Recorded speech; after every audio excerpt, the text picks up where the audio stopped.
បងប្អូនស្តុកថ្មី16 Pro Max បាទទៅកាត់បានថ្មីបាទក្តៅប្រភេទអវ៉ាន់មកទឹក99%ស្អាតដូចថ្មីហើយខ្ញុំមានជាប្រភេទបាទ512G 16 Pro Max 99%ហើយនឹង16 Pro Max 256G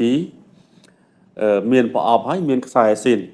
សម្រាប់បងប្អូនដែលចង់បាន G ធំម្ដងនេះទំហំរហូតដល់ 512G បាទប្រភេទកូដ ZA បាទដាក់ស៊ីមបាន2អ្វីដែលពិសេសកម្រិតភាគរយថ្មនៅរហូតដល់ 99% បាទអ្នកប្រើមុនគឺប្រើតិចមែនទែនកាមេរ៉ាបងប្អូនឃើញស្រាប់ហើយគឺនៅស្អាតដូចដើមណាបាទខ្ញុំនឹងបញ្ជាក់តម្លៃបងប្អូននៅខាងចុងវីដេអូដោយឡែកមកដើមទៀតនេះក៏99ពេញដូចគ្នាបងប្អូនអ្វីដែលពិសេសនោះគឺមានមកជាមួយនឹងប្រអប់ដើមរបស់វាហើយនឹងខ្សែសហស៊ីនណាហ្នឹងហើយប្រភេទអវ៉ាន់256G បងប្អូនកូដ HA អវ៉ាន់ក្រុមហ៊ុនការទិញហ្នឹងគឺធានារហូតដល់1ឆ្នាំណាភាគរយថ្មនៅ